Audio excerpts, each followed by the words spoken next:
Pamungkasku, telah kupinjam namamu di seketika malam-malamku untuk aku pertimbangkan dengan hidupku. Akan kuperbaiki diri kedepannya agar aku layak membintang Mentari. Belajar bersama Bisa. Mentari pada suatu senja. Novel romantis I Am Staying Here episode 2 oleh Belajar Bersama Bisa. Rasanya sudah sebulan Mentari jarang aktif ngaskus sejak hatinya hari itu ditelan mendung akibat ketidakpercayaan. Menyakitkan bila kekasih hati sudah tidak mempercayainya. Pagi itu, kau menerima chatting pesan masuk dari para sahabatmu, para kaskuser, penulis digital di bawah naungan platform yang sama. Ivan, kan udah selesai? Kenapa ia tidak ada kabar menghubungiku? Apa mungkin ia masih sakit hati karena selalu kuberikan alasan sibuk? Ih, jengkelin banget. Kau lebih pada bicara sendiri dalam hati. Jarimu masih menari membalas chattingan teman-temanmu itu dengan alasan sibuk dan berbagai alasan lainnya. Ada sesuatu yang tidak mungkin bisa diungkap. Paling tidak untuk saat ini atau mungkin selamanya. Apakah nasib cintamu akan ikut tumbang seperti pada platform menulis sebelumnya? Ya, menulis yang awal membawamu mengenal ia untuk pertama kali hampir 3 tahun yang lalu. Hingga 1 tahun berikutnya dipelukmi semakin akrab sebelum akhirnya tenggelam. Sebuah perjalanan panjang, benih-benih rasa itu tumbuh kian subur, melewati jalan cadas beringas, hinaan, cacian, bahkan berbagai fitnah. Kau terima dengan tegar hanya agar selalu bersama lelaki kekasih hatimu itu. Untuk apa mengingat semua itu? Ia bahkan tidak mempercayaiku sama sekali. Aku juga dibohongi. Ia juga dekat dengan Tamara. Aku tidak mau tahu kabar tentangnya lagi. Menyebalkan. Kau menghela nafas dalam-dalam, memenuhi rongga kosong dalam dada. Pikirannya terhempas kosong mengingat kabar tentang ia. Lelaki bermata tajam. Kabar membawa ingatannya kembali pada 3 bulan yang lalu. Saat kabar kedatangannya menjadi awal cerita ini berbeda. Malang, 25 Juni 2019 Jawa Timur. Ada kabar ia akan datang senja nanti. Mungkin sekitar Mentari menelan cahayanya pukul 4 sore. Akan ia kenakan baju sederhana, kemeja batik bercorak lurik dengan celana embak kasual berwarna coklat kebanggaannya. Sepertinya ia tidak akan membawa apa-apa. Hanya kecerdasan dibalut ketegasan dan belenggu rindu yang telah lama disembunyikan. Sesuatu tanpa bentuk itu justru oleh-oleh paling kuat yang tidak akan hilang dan tidak akan terlupakan. Di mana tempatnya? Apa bungkusnya? Di mana kau menyimpannya? Entahlah. Apa itu sebuah hadiah terindah yang telah lama kau nanti, atau justru musibah karena tidak ingin kenangan jahat masa lalu menghantui? Hanya satu yang pasti, ini kali pertama kau membuka pintu hatimu pada lelaki setelah sekian lama tertutup oleh cadar keterasingan. Kau akan mengenakan terusan merah marun muda yang menutup seluruh tubuh dengan padu padan nikob hitam yang kau pakai terakhir seperti foto chatting dengannya. Hanya lewat kecepatan cahaya memantul pada lensa bola mata cantikmu lah yang akan terlihat. Semua kau coba tutupi dengan merahnya kain serba longgar sebagai pertanda wanita berhati sabar. Akankah hati longgar menahan getar saat di hadapannya? Akankah rindumu bisa kau tutupi? Di hadapan lelaki yang kali pertama akan bertemu meski ia bukan pria pertama yang meninggalkan jejak 1000 kenangan jahat. Sungguh pun pancaran lensa matamu tidak pernah bisa kau tutupi dengan kacamata hitam. Sungguh tidak akan pernah bisa karena pasti akan terbaca olehnya. Kau mengenakan pakaian itu tanpa banyak pertimbangan, hanya karena kau tahu betapa ia menyukai wanita berpakaian seperti itu. Tanpa ada acara pilih-pilih baju, coba ini itu, ke apa adaannya, itulah yang paling sempurna untuk dikenakan. Senja itu rumah hanya berisi kau dan putri semata wayangmu yang selalu menjadi penyemangat hidupmu. Ketukan pintu membuat putri cantikmu kaget dan terbangun dari asyiknya bermain di atas sofa depan televisi. Kau mengelus rambutnya hendak meninggalkannya bermain di sana. Namun gadis cilik itu memelukmu kencang. Mungkin takut pada suara orang asing. Rupanya anakmu belajar takut pada suara asing yang seringkali membuatmu termenung mencucurkan sebening tirta di dalam kamar mandi dan menatap kosong. Kau tepiskan ketakutan putrimu dengan memeluknya kencang dan memeluk rambutnya yang wangi stroberi. Senja itu, pelukan yang membawa ketenangan kau lanjutkan dengan meninggalkannya bermain sendiri. Kau buka pintu itu, kemudian kau tersenyum kecil di balik kain penutup hitam dan mempersilahkan tamu itu ke arah teras depan rumah. Kau bahkan tidak mengizinkan, apalagi mempersilahkannya masuk ke rumahmu. Tapak tanganmu berkeringat, nyaris menggigil kencang, menahan keinginan menyingkirkan rambut yang panjang yang menutupi mata tajamnya. Ingin sekali kau memotong rambut panjangnya, karena kau tidak suka lelaki berambut panjang. Namun, mata tajamnya memaksa jantungmu berdetak tidak karuan dan mengancam sekaligus menenteramkan. Kau kubur dalam-dalam keinginan itu dan mengarahkan tanganmu itu ke arah kursi mempersilahkannya untuk duduk.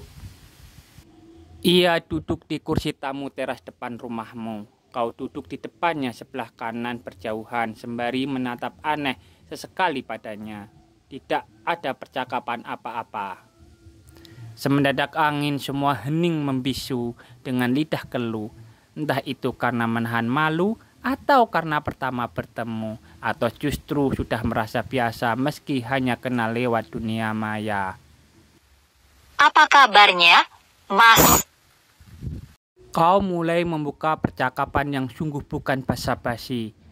Kabar adalah hal terpenting yang selalu kau nanti darinya. Baik, kamu? Aku panggil Bab atau Dek? Ia sepertinya canggung dan serba salah mau memanggil apa. Mungkin karena ia lebih muda 3 tahun darimu. Tidak, usia bukan masalah. Nyatanya kau menganggap ia lebih dewasa darimu. Baik. Terserah jenengan, Mas. Aku tahu kamu bisa menjawab pertanyaan lebih baik dari itu. Semua orang tahu jawaban dari pertanyaan adalah baik, dan kita bukan semua orang. Semua memang terserah jenengan, Mas. Aku masih seperti biasanya sibuk di sini. Seperti biasanya menyibukkan diri agar aku lebih merasa baik-baik saja.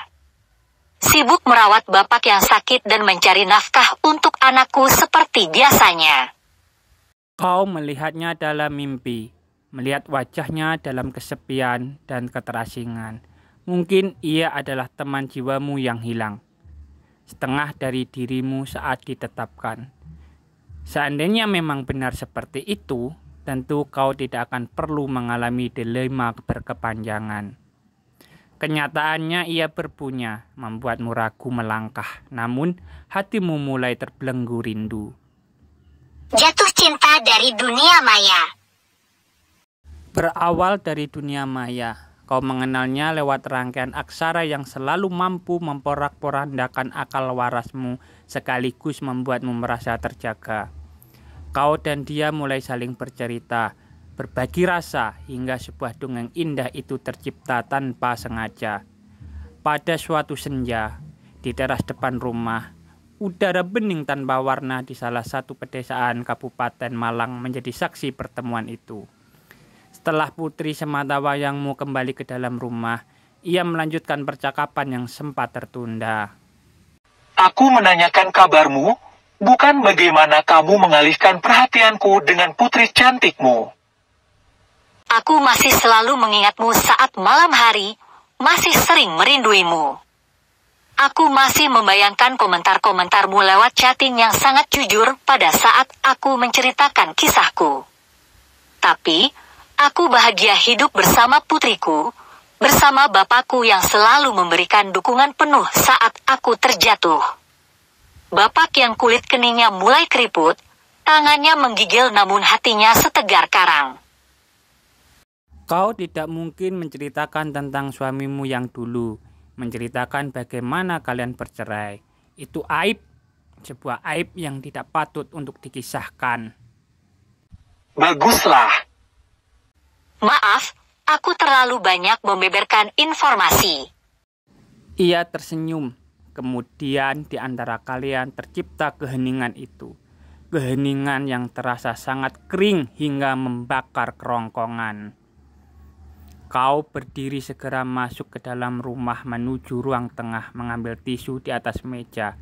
Lelehan air matamu tidak lagi terbendung, menyimbahi pipi, dada yang gersang kerontang tanpa tahu apa penyebabnya. Kemudian kau meracik kopi hitam kental tidak terlalu manis untuknya dan meracik minuman segar untuk dirimu sendiri. Entah seperti deja vu atau apa. Kau seolah sudah sangat mengenal dirinya, lebih dari siapapun. Padahal itu adalah kali pertama kalian bertemu. Mungkin ada yang kau lupakan. Es kelapa muda janjimu akan kau suguhkan saat ia datang menemuimu. Tapi entah mengapa kau malah memilih menyuguhkan kopi hitam untuknya dan kau duduk di depannya. Akhirnya aku merasakan juga kopi buatanmu. Tanya sembari tersenyum menyindir. Kau hanya menunduk, mungkin tersenyum kecil di balik cadar hitammu. Memperhatikan lantai rumahmu, seakan ada yang salah dengan mereka. Padahal kau sekedar kabur dari pandangan mata lelaki itu. Lelaki yang lebih setahun kau kagumi secara diam-diam. Lelaki yang selalu ada dalam mimpimu. Kau mulai membayangkan, menciumi tangannya dengan takzim, berulang kali setelah selesai melakukan kewajiban pada Sang Maha Cinta, 5 kali dalam waktu 24 jam, dan kemudian kau berkata pada hatimu bahwa kau adalah istri yang patuh dan istri yang selalu merelakan dirinya dalam cinta Sang Maha Cinta. Dari seluruh bayangan lelaki itu, hanya matanya lah yang masih tersisa utuh dalam minda. Sedangkan bayangan lain dari foto yang pernah kau lihat mulai meranggas. Kau mulai sadar untuk sesaat bahwa ia hanya mimpi bagimu atau justru malah impianmu itu akan segera terwujud, entahlah. Sepertinya tidak ada yang bisa kita bicarakan. Lebih baik aku pulang. Untuk apa kita di sini seperti ini? Seperti melakukan hal yang sia-sia. Bukankah sudah aku ceritakan semua tentang diriku? Inilah aku apa adanya, bukan ada apanya. Aku merasa mengganggu aktivitasmu. Ucapnya memecah hening. Inggih, Mas. Sebuah jawaban yang sudah sangat kuhafal dan bisa kutebak. Memang inggih, apapun yang Mas katakan emang selalu iya jawabannya. Karena aku tidak pernah punya kekuatan yang cukup besar untuk menolak, Mas. Baiklah, aku ingin menikahimu. Serunya menantang tanpa dosa. Bagai petir menggelegar menyambar hati dan keyakinanmu. Apa yang kau takutkan benar-benar terjadi. Ucapannya membuat kau terbang ke angkasa melintasi 7 samudra, kemudian jatuh terjun bebas ke lembah kebimbangan. Apakah menjadi istrinya adalah pilihan terbaik? Tentu saja agar gelar janda yang kau sandang cepat berakhir dan agar tidak menjadi bahan olok-olok oleh tetangga. Tapi, kenyataan ia beristri, tentu kau tidak ingin dikatakan merebut lelaki orang. Tidak, bukankah lelaki boleh memiliki istri lebih dari satu? sebagai bentuk pengabdian pada Sang Maha Cinta. Mungkin para penyembah hawa nafsu menentang perihal itu. Tidak, kau bahkan mulai berhijrah dari penyembah hawa nafsu menuju pengabdian tanpa batas. Kenyataan kau seorang wanita yang mempunyai hati dan rasa yang sama tidak bisa dipungkiri. Jangan. Balasmu menggigil gemetar. Ternyata kamu bisa menolakku, kan? Jangan mempermainkan aku yang lemah tak berdaya. Aku hanya memberitahu padamu bahwa kamu bisa menolakku. Sudahlah. Aku hanya wanita yang tak sempurna. Mas bisa mencari wanita yang lebih baik dari diriku. Lantas, apakah aku lelaki sempurna? Bukankah kamu tahu semua tentang diriku? Inggih, tapi bagaimana Mas tidak menyesal jika menikahiku? Mas bahkan tidak tahu seperti apa wajahku? Bagaimana jika aku tidak menarik? Kemudian Mas membuangku begitu saja setelah menikah. Ia hanya tersenyum tipis, kemudian berdiri menghela napas dalam-dalam seraya menatapmu tajam. Benar. Aku memang tidak pernah tahu seperti apa wajahmu. Puas. Sesuatu gumpalan dalam dadamu mulai merangsek panas memenuhi dada. Mata tidak terkendali. Inggih? Balasmu lirih. Aku memang bisa mencari dan memilih wanita yang cantik dan jelas wajahnya seperti apa. Tetapi apa bisa aku mencintainya? Emang aku lelaki apaan? Nyatanya, Mas punya istri, balasmu terbatas sedikit meninggi. Benar. Bukankah kamu sudah tahu dari awal? Aku sudah berkata jujur semuanya. Ini bukan masalah cantik, ini adalah pilihan dan urusan hati. Sudahlah, tak usah dibahas lagi. Akhir jawabannya akan selalu sama. Tak perlu aku menjelaskan apapun padamu. Jika tidak, ya sudahlah. Setidaknya, janjiku padamu sudah lunas. Sehingga saat tubuhku menjadi makanan cacing tanah, aku tidak berhutang apa-apa padamu lagi. Kau memilih menyudahi perbincangan karena kau benci dengan kenyataan bahwa dirinya benar dan kau benci dengan kenyataan bahwa kau tidak bisa mengambil keputusan setiap berhubungan dengannya. Bahkan, kenyataan aneh bahwa kau memang ingin menjadi istrinya tidak bisa dibantah. Waktu berpacu lebih cepat dari biasanya, menyulap siang menjadi senja. Hamparan pegunungan pinggiran kota Malang satu persatu menyalakan cahaya lampu dari setiap rumah. Tunggu! Itulah pertama kali kau menghentikan langkah kakinya. Ia mengurungkan niatnya dan berbalik memandangmu. Matanya bertanya, dada pria itu berdegup kencang. Aku merindukanmu. Nikahi aku segera atau tidak sama sekali setelah hari ini.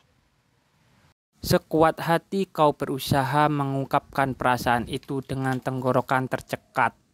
Ia menatap tidak percaya.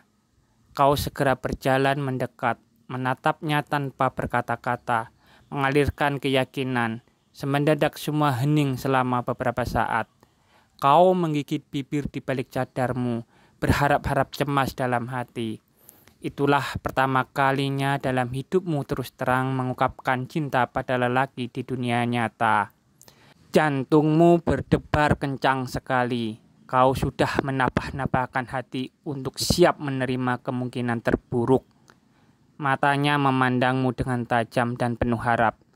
Ia akhirnya tersenyum, meraih tanganmu yang halus. Tatapan matanya seperti menyiratkan sesuatu.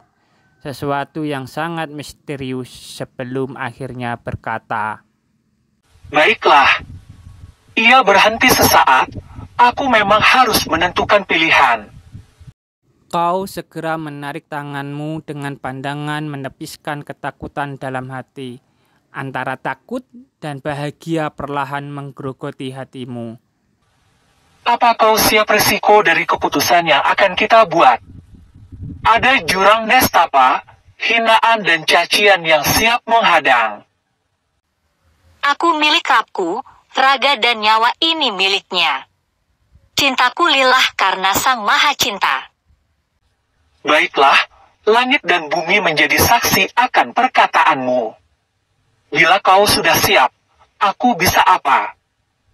Senja itu waktu berputar tidak seperti biasanya.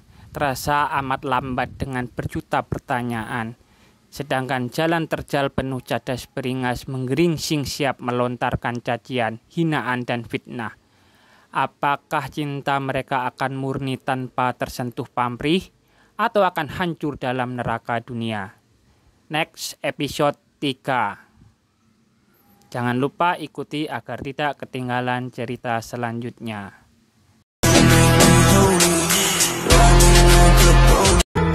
Jangan